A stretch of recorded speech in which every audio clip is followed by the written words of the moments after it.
understanding the sort of complex areas and what the services that people are able to access in your area is extremely important, and guiding people, because people don't know. They're in survival mode. They don't know exactly what's out there or what they need.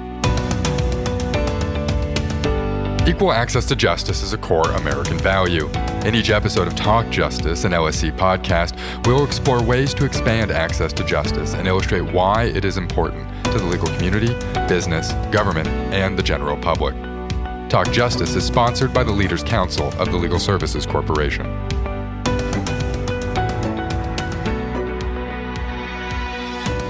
Hello and welcome to Talk Justice. I'm Ron Flagg, President of the Legal Services Corporation, and your host for this episode. Today we're talking about the critical role legal aid providers play in helping people recover from natural disasters. Hurricanes Helene, Milton, and Debbie caused severe flooding and destruction in several southeastern states this year. And last year, Hurricane Idalia also did significant damage to some of the same communities. In the wake of these devastating hurricanes, legal aid organizations have mobilized to provide emergency assistance and recovery services. In 2019, LSC's Disaster Task Force released a report, and you can take a look at that report on LSC's website at lsc.gov. The report outlines a framework for understanding how legal needs evolve over time following a disaster, 1 to 6 weeks out, 1 to 6 months out, and then 6 months to years following the disaster. Legal services organizations must anticipate this cycle of civil legal issues so that they can be prepared to meet their community's needs in each phase of recovery. You may not understand or have an appreciation for the fact that when your house is blown over by a hurricane or burned down by a wildfire, that actually legal aid can help you. And to explain more about these efforts, we're joined by 4 experts. Leslie Albritton is Chief of Staff at Legal Aid of North Carolina. Peter Dennis is Managing Attorney at Florida Rural Legal Services. Mike Monahan is Pro Bono Director at Georgia Legal Services Program. And Jason Cicella is Managing Attorney for the Disaster Relief Team at Bay Area Legal Services.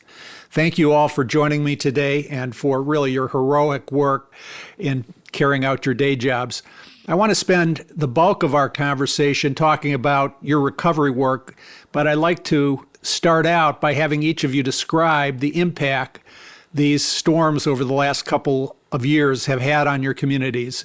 Could you each give us an idea of what your service areas are dealing with? And we'll start with Leslie in North Carolina and move our way south to Mike in Georgia, and then Jason and Peter in Florida. So Leslie, let's start with you. Thank you. Well, North Carolina is definitely no stranger to hurricanes and tropical storms, but Helene in particular has been uniquely devastating, and that's in part due to the fact that the western part of our state is in and of itself so unique. The mountains of North Carolina really experienced unprecedented rock slides, flooding, mudslides, flooding rains, and wind as a result of Helene. And as of the time of this podcast, there are currently 93 verified deaths from Helene in North Carolina, and many people are still missing in our state. And I mention that because our staff has been out in the Red Cross shelters and FEMA's disaster recovery centers since it was safe to be on the ground. And they're speaking with members of their own communities who have lost loved ones and neighbors. And that's particularly impactful and difficult on those people within our organization who are providing services on the ground. This storm is particularly devastating for jobs in Western North Carolina. It's worth pointing out that our mountains are largely a tourist economy, and this storm hit right before leaf peeping season. So we're particularly concerned about the loss of jobs in our state. As of the middle of October, there are about 23 disaster unemployment claims already made in the state as a result of Helene. And this hits in an area of our state that's very cost burdened and very precarious in terms of the housing market as well. We're really worried that because of the way that the storm changed the topography of the state, that not only are we going to lose housing, but we're going to actually lose land on which housing could be rebuilt as a result of the storm.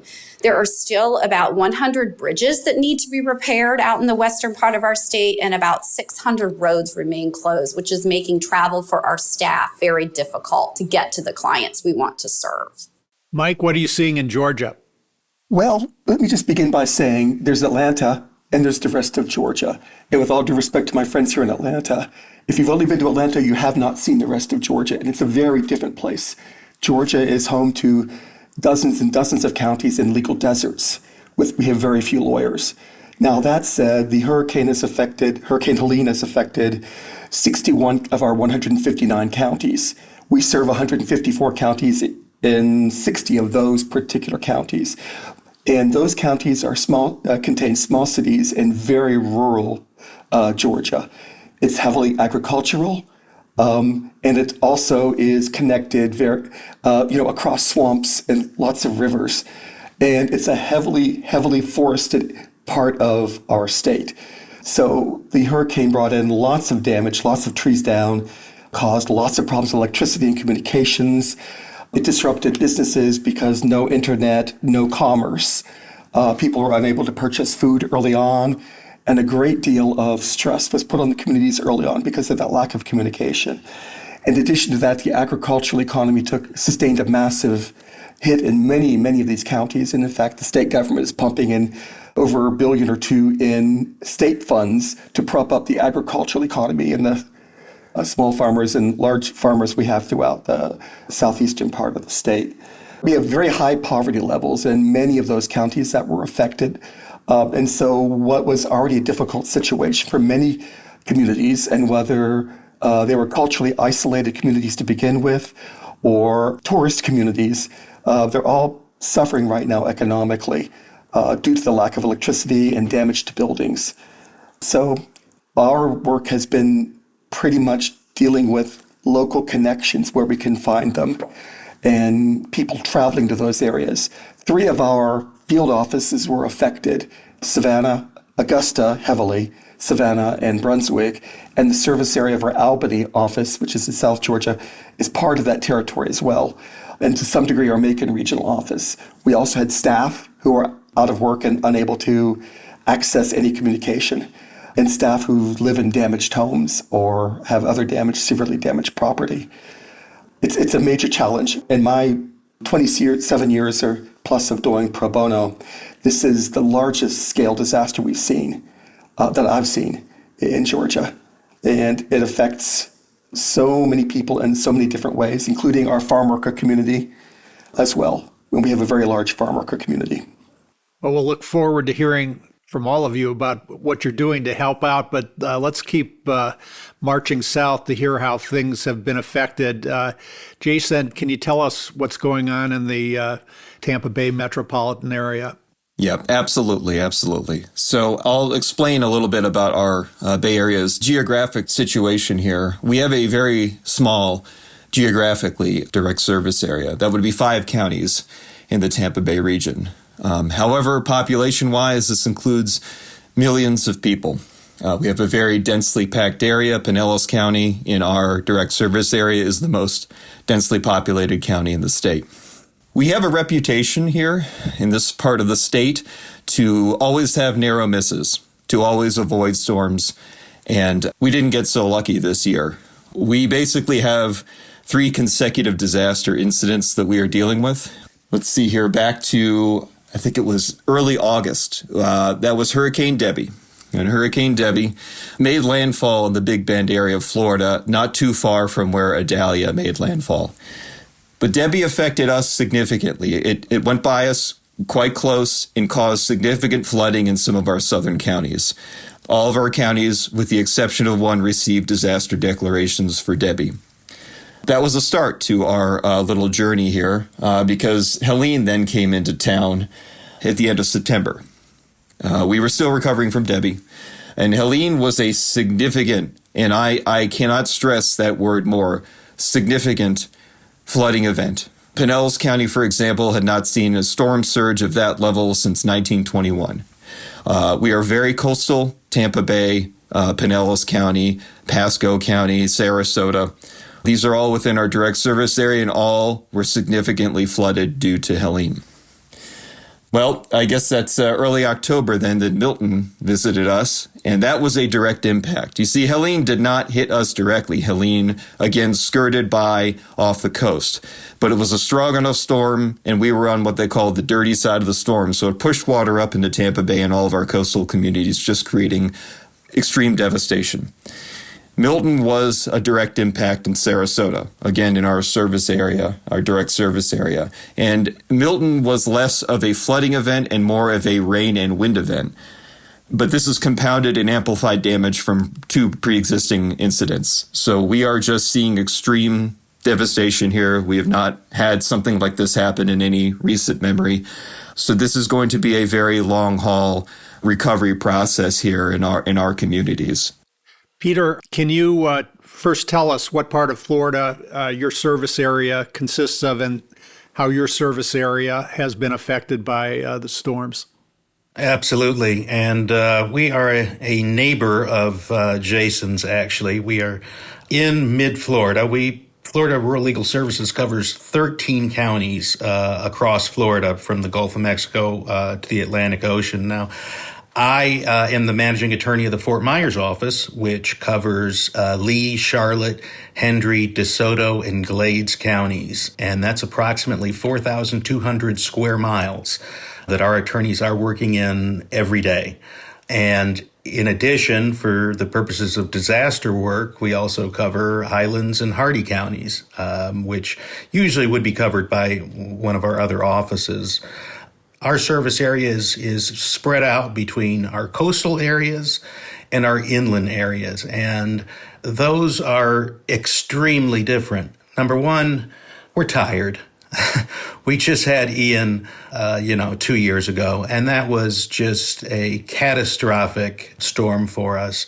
And then with these two storms, we did not have direct hits with either of them, but we certainly did experience less than but similar to Jason flooding with Helene and wind and rain, and especially tornadoes with Milton, which affected a lot of our inland counties. So we also have a very different range of individuals that we serve. For example, Charlotte County contains a large number of retirees from up north. And, inland county like Glades is probably a multi-generational agricultural community, much more rural. And because of that, because of the needs in coastal communities, the needs of different demographic communities are so different, you really have to adjust your response accordingly. So because of the large area that we cover, we've had to be very flexible in our response. Peter, let's stay with you. Florida Rural Legal Services was greatly impacted previously by Hurricane Ian in 2022. And as you've just described, 2 years later by Hurricane Milton. What were the lessons learned from Ian, and how did you apply those lessons to your work since Milton? Well, it's true. We were hit really hard by Ian. It wiped out entire communities. I lived relatively close to our office, and I will never forget the day after attempting to reach our office on foot, only to unlock the door and realize that there was daylight shining into the office through the ceiling. So knew we were in for a long road. However, once we were able to figure out that our staff was safe, we were able to go into action fairly quickly. And admittedly, this was a steep learning curve for us, and we were really reliant on our fellow LSE grantees, many of whom came forward and offered all kinds of assistance. They offered assistance, manning phones, what kind of resources we would need, providing a lot of basic information that, quite frankly, we didn't have that knowledge. We didn't have that experience. So it was really incredible to be able to rely on them as mentors. There's a traditional answer, like we learned about disaster resource centers or DRCs, and we were able to focus on outreach as, many people couldn't travel to us. But there probably is maybe a less traditional answer, which is equally important. And that is that we learn that you have to continually make the connections during, what's called blue skies, if you're going to get anything done during gray skies. We have continued since Ian, with the help of LSE, our hurricane preparedness work. We still have 3 attorneys that are doing solely hurricane recovery, Ian-related work. We're constantly doing community resilience work, which we think is really important, and constantly doing education. So when Milton and Helene came through, I knew who to dial up from the Rolodex, and we were able to communicate effectively, to reach out to those other organizations that we partnered with, be that the Red Cross or the United Way or the local long-term recovery groups that were hard hit. So one of the most important things that we learned is that disaster recovery is actually disaster preparedness. And that's a year-round activity, and it really isn't optional anymore for many of us who not only live in coastal regions, but as you can see, all over the country. So, I think there's a couple lessons to be learned from your answer. One is collaboration.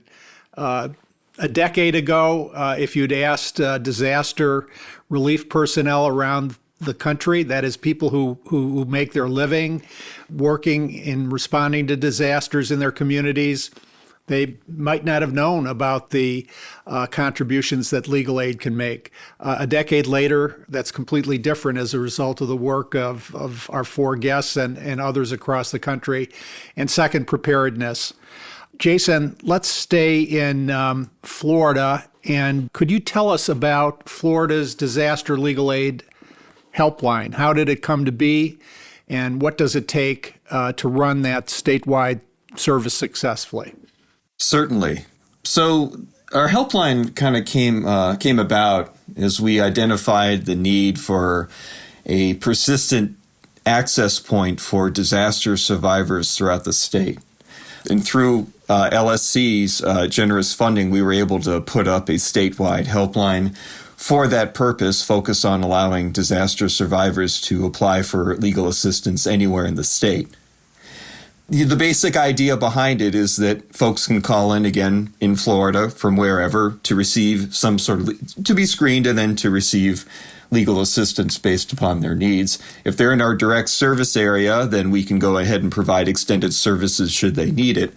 If they call in from outside of our direct service area, then we will provide brief services, but should they need further assistance beyond that, we work with all of our statewide partners, including Peter's program there, to make sure we refer cases to the survivors' local legal aid program so they can pick up that case and actually take it from there to provide those needed services to help people in their recovery.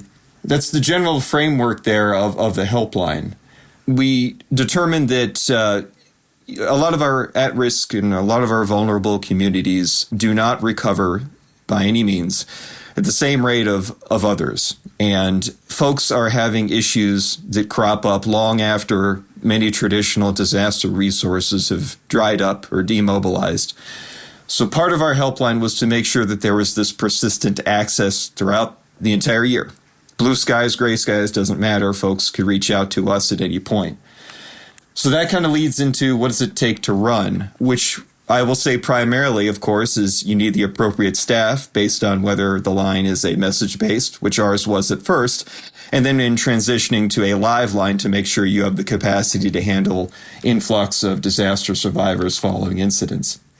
But to train those staff is very important because disaster survivors have a lot of other needs attached to their legal needs. We want to make sure to provide a holistic experience for these individuals coming in.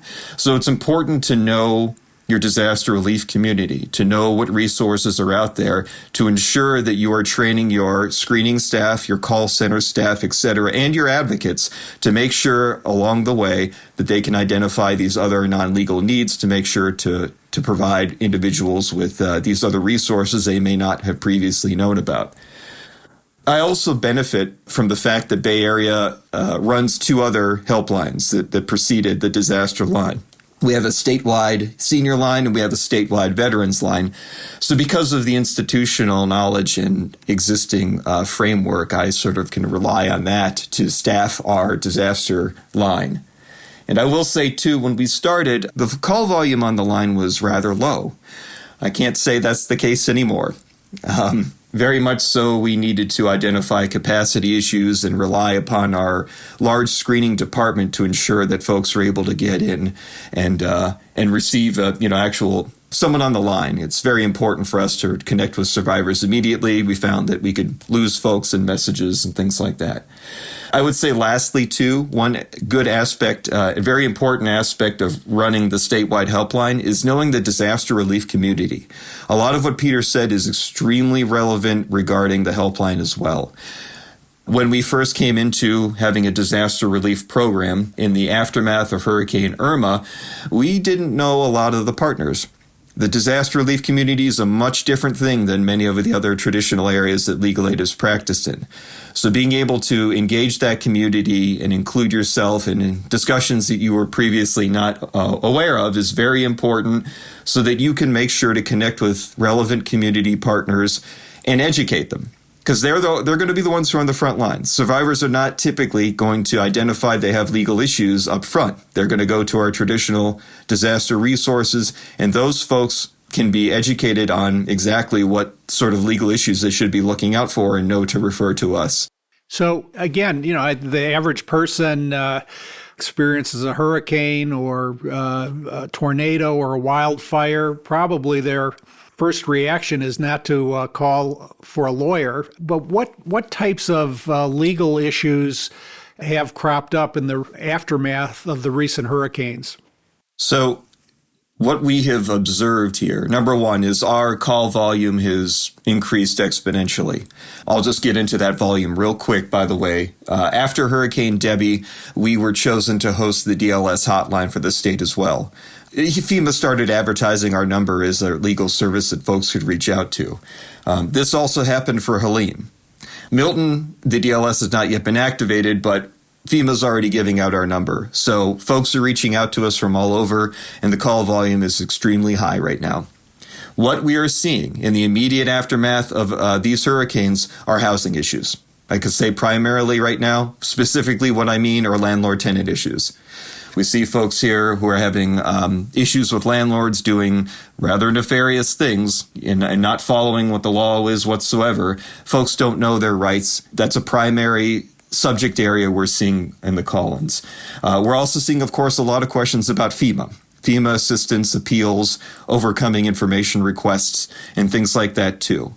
Now, as time goes on, I can tell you generally what the trends we will see will start to morph as we go into long-term recovery. We'll see more insurance issues crop up for homeowners. We will see contractor issues for people, contractors who are not doing what they should be doing. And that will morph into those sorts of longer-term issues as time goes on. And Ron, if I could just follow up on something that Jason said that was really important that we learned is training for those people who are doing intake. There are so many issues that come up as a result of disaster recovery that you don't usually look for when you're doing an intake with someone. So understanding the sort of complex areas and what the services that people are able to access in your area is extremely important, and guiding people, because people don't know. They're in survival mode. They don't know exactly what's out there or what they need. And that's why, as Jason said, training your intake people is so important so that they can find the issue spot and find those areas where assistance can be given. So people who are doing intake are not only listening, but they're educating. It's sort of a iterative process where they're asking questions that will educate the people who are calling in for help and then gaining information that bears on the issues that the callers have identified. Peter, I'd like to ask you specifically about one aspect of the Florida Rural Legal Services service areas, and that is it includes a large agricultural worker population. What unique challenges to these agricultural worker communities, what do they face in disaster recovery, and how has your program adapted its disaster response to meet those specific needs? Absolutely, and you can't take the rural out of Florida Rural Legal Services. In fact, that was one of the main reasons that we were founded, was to respond to our migrant workers. And they certainly are a more vulnerable population than other populations. One of the main things that we have an advantage in helping these individuals is that we happen to be located in the areas that they are. In Immokalee, in Belle Glade, these are places that have large numbers of migrant workers, and outreach to those workers also isn't on a 9-to-5 basis. When they get ready to leave in the morning, that can often be, very early, 6 a.m., and they may not return until very late. So we've had to ensure that our outreach workers are working extended hours, but are also able to keep a work-life balance as well. And so that's always a challenge. Meeting our migrant workers can also be a challenge, making sure that you are available around the housing camps. But also, you have to be a little creative. You have to be available around places like Walmart or, La Tienda or the laundromat, places that are frequented by our agricultural workers. Because otherwise, they're not going to have a great deal of free time to be seeking out legal services, which many of them don't even think that they're entitled to, even though all of the people that we serve are here legally. Agricultural workers are particularly susceptible to disasters because when a disaster or disasters like these happen, they can wipe out an entire crop cycle. And when that happens, there isn't work. And these aren't often individuals whose visas allow them to go on alternative work or who may be trained to do other work. And so they also need to know about what unemployment benefits they may have if they have enough credit through the time that they've worked, about programs like DSNAP. So a lot of it is education, and education in their language, their native language, and education that's accessible to them. So accessibility is really one of the most important things that we can do to assist them. Thanks. Leslie, you described the devastating effects of Hurricane Helene, particularly in western North Carolina.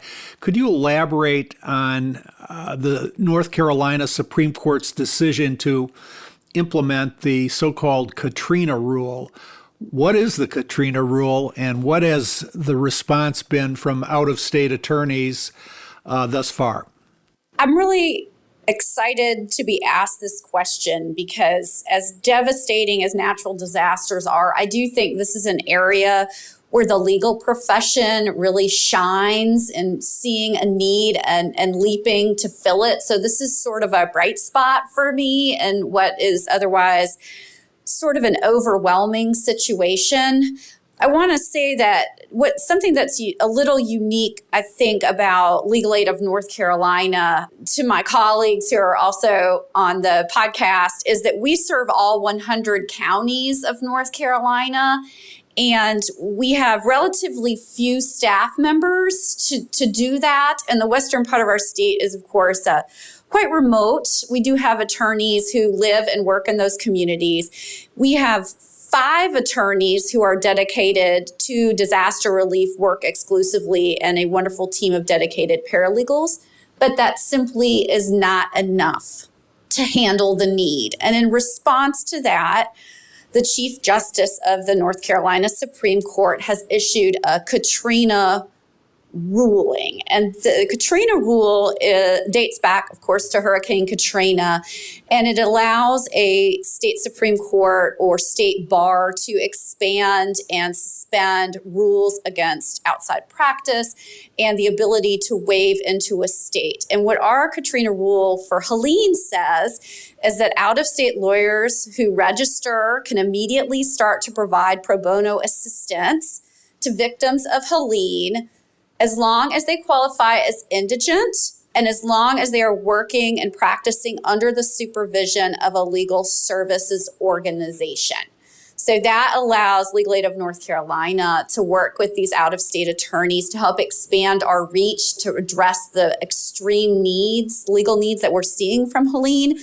And the other wonderful part about it is that it gives us an opportunity to really educate attorneys who may not live in a state that experiences natural disasters as frequently as we do, although we know those states are becoming more rare, about the needs that we see so we can deploy them again in other disasters. I'm really excited to say that I asked our pro bono director this morning to give me the most recent numbers. And as of today, we have 590 out-of-state attorneys registered to provide legal services. And they're doing a variety of things under that order. They are providing direct services to clients when we refer them cases, but they're also, in some circumstances, helping us staff those FEMA disaster recovery centers to provide legal information to victims who can make it to those centers in their communities. We're really grateful for those attorneys and for the fact that they want to help out.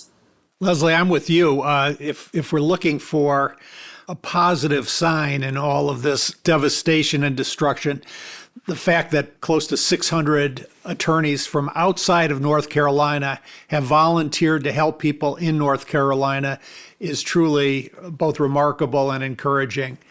And Mike, you and Georgia Legal Services have a lot of experience with pro bono. What strategies have been most effective in engaging pro bono attorneys for disaster response in Georgia? Well, we reorganized our pro bono programming starting about 5 years ago and pretty much finished that work about a year and a half ago. And what we did is we took what was a group of mostly part-time pro bono people in different places around the state, turned them into full-time, and then added a whole bunch of lawyers. So we have a pro bono team of around 15, a core of 15 mostly full-time people now, including 8 lawyers and management. And then we have another 5 to 6 to 8 people who flowed in from other units to provide some specialized expertise in areas like housing and unemployment, et cetera, public benefits. And we also have intake staff who come over and help us and teach us things and help us move through the system. But we moved disaster legal assistance into our pro bono team because our staff attorneys over the years have had difficult experiences breaking free from grants and the court work they were already involved in to be able to fully engage disaster survivors and households needing all different kinds of legal services and assistance.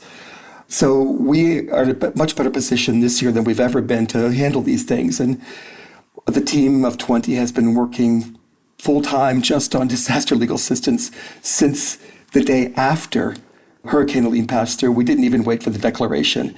We work closely with the State Bar of Georgia.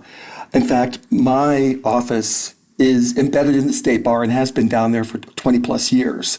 And they give us money, they give us access to the sections, they give us access to committees and communications and the Bar Journal and Bar E-News and news blasts and to recruitment, really strong recruitment possibilities for volunteer lawyers. So in the first couple of weeks, we recruited 400 volunteer lawyers through training. And we've been able to convert. We don't have a live disaster legal hotline. Now it's open year round, it never closes. However, it's all voicemail based. And so this is the first time we've had to deal with this kind of volume. And so far we've converted 1,023 voicemails into pre-screens, and we're now replacing cases, et cetera.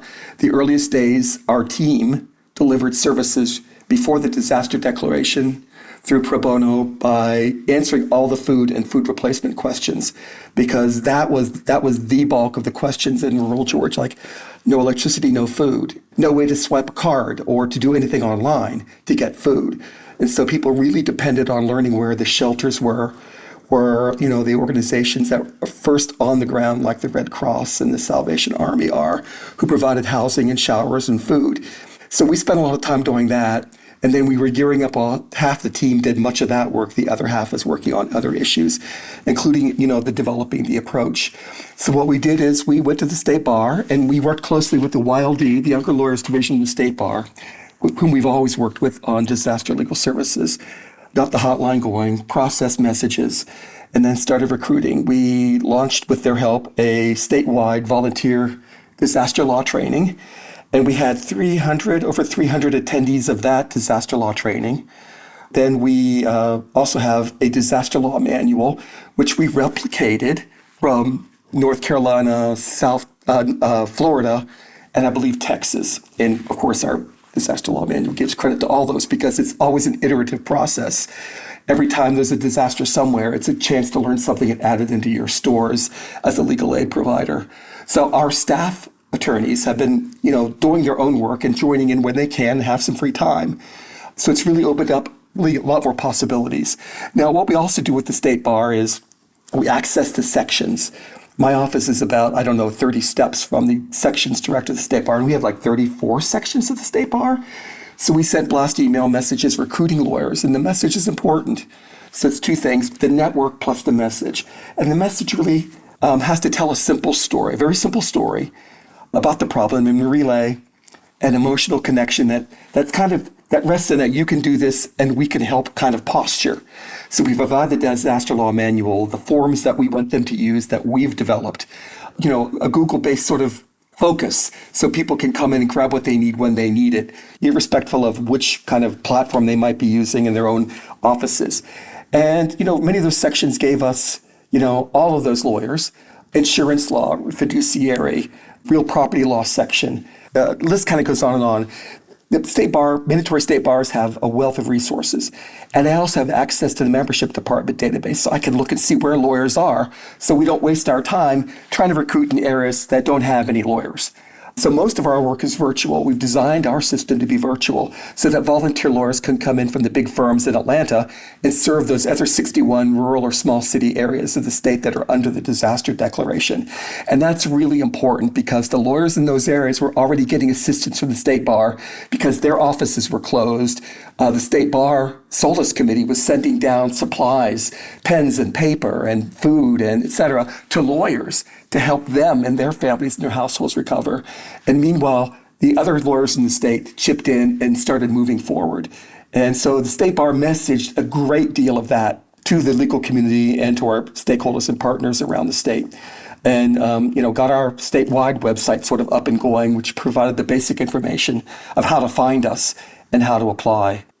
Mike, in a prior life, I was the chair of a pro bono committee at a large firm, Sidley Austin, and trying to persuade antitrust lawyers and corporate lawyers and tax lawyers to take on, a housing case or a family case. That required some effort. What have you found most effective in helping pro bono attorneys to feel confident in handling disaster-related cases? Do you have any guidance for attorneys looking to get involved? I'm not sure if it's guidance for the attorneys themselves, but I had a similar problem way back. And then about four and a half years ago, pro bono contacts at three major firms in Atlanta, national law firms, one international, came to us and said, bless your hearts, you need some help with this disaster assistance. And so we formed what we call Georgia Team Ready. So our founding law firms for our Georgia Team Ready program were Kilpatrick Townsend, Alston and Bird, Troutman Pepper, and now we have King & Spalding and Nelson Mullins and a couple of other law firms. And I'm so sorry I'm not mentioning all of the law firms. It's a danger to go out there. But they are our contacts in the big firms. And they tell their lawyers, hey, we are the bridge here, and we know you can trust these people to support you. And we can help you do pro bono, even if you've never been in court, if you've never picked up a phone and talked to an actual client. their own pro bono people can help facilitate that with our support. So we developed a manual, we developed scripts for those lawyers, we developed advice sheets that they can fill out, keep things simple. And the bottom line is we tell the story that people who call in a disaster just about to have a moment here. They just want someone to listen to them and validate them and let them know they're not alone. And then from that point, once they're enabled and they feel like they can trust you, then, whatever you do for them is super, super appreciated. So, and we offer professional liability insurance, which is always important to mention to anyone who works in corporate counsel or the large law firm. So, we've got them covered on that. We do a lot of hand-holding. I've got 8 lawyers on my pro bono team to do a lot of hand-holding. We've got the law firm contacts. And so we try to make it very comfortable, and we make ourselves accessible. In fact, I give everyone my cell phone number. They can call me anytime. And most of our staff use our cell phones consistently, so people don't have to wait between 9 and 5 or whatever. People can just call me or email me anytime and I answer. And our team is the same way. We're very approachable that way. So positioning your disaster team to be, to be available to big firms is really important. And these big firms are not just about, they talk to me. I mean, frequently they'll tell us, oh, we're working in North Carolina, or we're working in Puerto Rico, or we did FEMA appeals in Florida. We could do the same here in Georgia. And if anyone calls you from North Carolina somewhere, you can send them to, give them our name, any program, and give them our name, and we'll try and see if we can help them. So they're not Atlanta firms. And legal aid programs need to understand that they're not tied by geography. And they've got systems in place. And we've often had help from not just the lawyers, but the support staff, secretaries, administrative support, paralegals. And paralegals, law firm paralegals are miracle workers. I want to praise big law firm paralegals in a disaster because they take the tools that you give them and they make them better for you. So if anytime you can involve large law firm paralegals, I highly recommend it. Thank you. One thing I always told our lawyers who might be reluctant if they were not experts in housing or family law is the alternative is not Clarence Darrow. Clarence Darrow is not going to represent this person in landlord-tenant court. The alternative is they're going to represent themselves, and typically not very effectively or well. Leslie, having taken a look at Legal Aid of North Carolina's webpage for Hurricane Helene, and you can find that at legalaidnc.org, it's really a very impressive and thorough collection of resources for all sorts of services people may need after disaster. For example, links to information about road conditions, help finding open pharmacies, and mental health support. It looks like your organization views its role as not just a legal services provider, and if it's not legal services, goodbye, go find it elsewhere, but really a community resource. I talked about collaboration before and how important that is throughout legal aid work, but particularly with regard to disaster. Could you talk about that? Well, first of all, big shout out to our communications director, Helen Hobson, who has made our website absolutely beautiful and accessible for people, regardless of the language that they speak or their familiarity with legal issues. We're really grateful to have her on our team. And as I think you're alluding to, it does not stop at our website. One thing that we have learned over and over again in responding to natural disasters is that for survivors, the road to recovery is really long, as we all know, and it's also confusing and not very straightforward. So to the extent that we can be sort of a one-stop shop for where people get information that they can trust, it's really beneficial to our clients. And the more we get our name out in the communities that we serve, that we do this type of work, the more people do trust us and do come to our website for that type of information. It also benefits us. It helps us to develop relationships. I think all of my colleagues have discussed how important it is to have relationships at every level in the disaster recovery community. So that's the federal and the state level, it's local government, and it's also the other volunteer organizations who respond to disasters.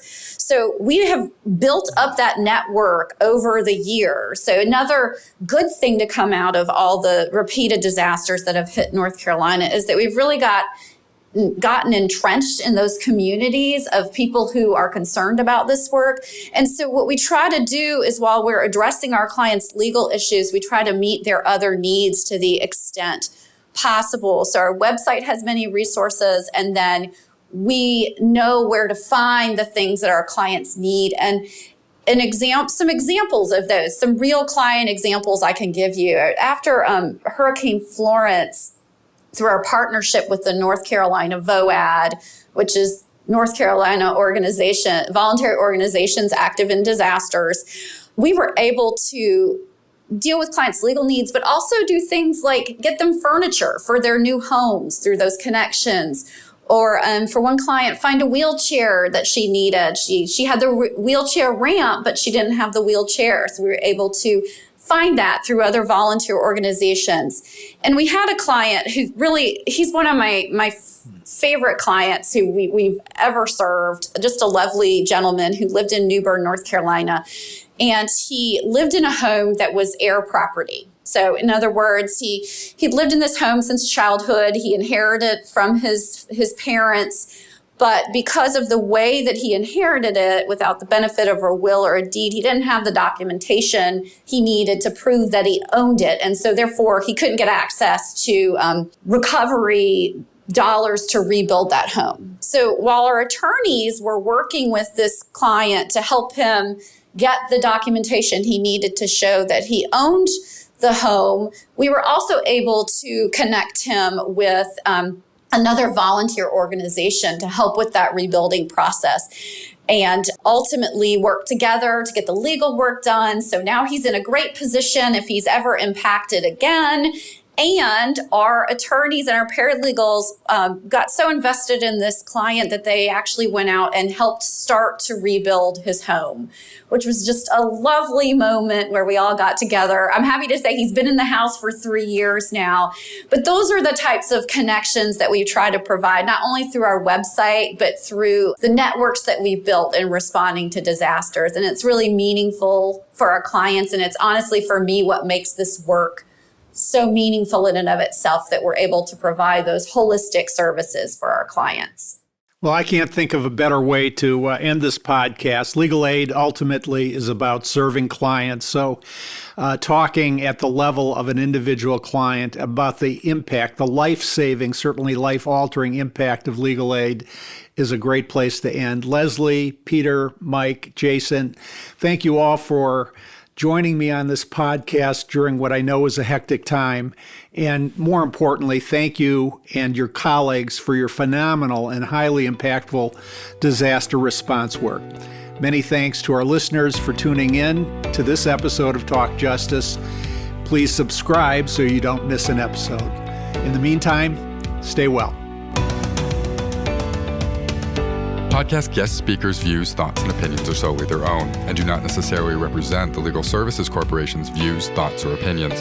The information and guidance discussed in this podcast are provided for informational purposes only and should not be construed as legal advice. You should not make decisions based on this podcast content without seeking legal or other professional advice.